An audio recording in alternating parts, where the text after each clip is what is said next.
ఆంధ్రప్రదేశ్లో ఎన్నికల వాతావరణం ఉధృతంగా ఉన్న వేళ రాజధాని ప్రాంతంలో జరిగిన ఐటీ సోదాలు కలకలం రేపాయి. తెలుగుదేశం నేత కనిగిరి తెలుగుదేశం పార్టీ అభ్యర్థి ఉగ్ర నరసింహారెడ్డికి చెందిన అమరావతి ఆసుపత్రిలో అధికారులు సోదాలు చేశారు. మంగళవారం మధ్యాహ్నం నుంచి తెల్లవారుజాము వరకు సోదాలు కొనసాగించారు. రాజకీయ కక్ష సాధింపుల్లో భాగంగానే దాడులు జరుగుతున్నాయని తెలుగుదేశం శ్రేణులు ఆందోళన నిర్వహించాయి. అమరావతి ఆసుపత్రి గుంటూరు నగరంలోని కొత్తపేటలో ఉంది. ప్రకాశం జిల్లా కనిగిరికి చెందిన ముక్కు ఉగ్ర నరసింహారెడ్డికి చెందిన ఆసుపత్రి ఇది.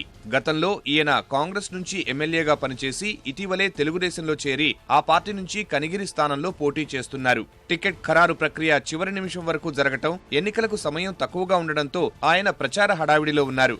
ఇలాంటి సమయంలో గుంటూరులోని ఆసుపత్రిలో ఐటీ సోదాలు ఒక్కసారిగా అందరినీ ఆశ్చర్యానికి గురిచేశాయి.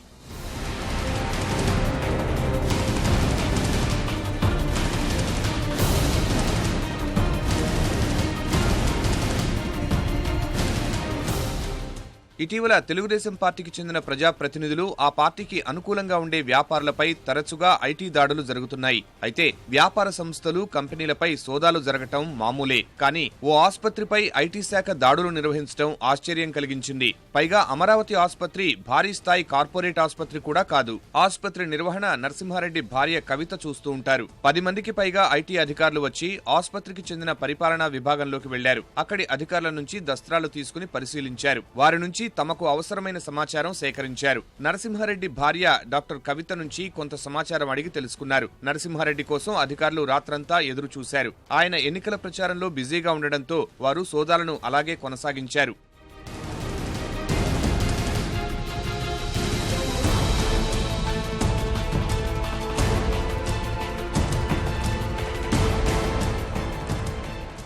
రాత్రి 11 గంటల తరువాత నరసింహారెడ్డి భార్య కవితతో పాటు ఆసుపత్రి డైరెక్టర్లు అందరూ ఇళ్లకు వెళ్లిపోయారు. అయినా సోదాలు కొనసాగాయి. తరువాత పరిపాలనా విభాగంతో పాటు ఫార్మసీ విభాగంలోనూ తనిఖీ చేసి కొందరు ఉద్యోగులను ప్రశ్నించారు. తమకు కావలసిన వివరాలు నమోదు చేసుకున్నారు. రాజకీయ వేధింపుల్లో భాగంగానే ఐటీ దాడులు నిర్వహిస్తున్నారని తెలుగుదేశం నేతలు అనుమానం వ్యక్తం చేస్తున్నారు. కేంద్రం వైఖరి నిరసిస్తూ ఆసుపత్రి వద్ద తెలుగుదేశం పార్టీ కార్యకర్తలు ఆందోళన చేపట్టారు.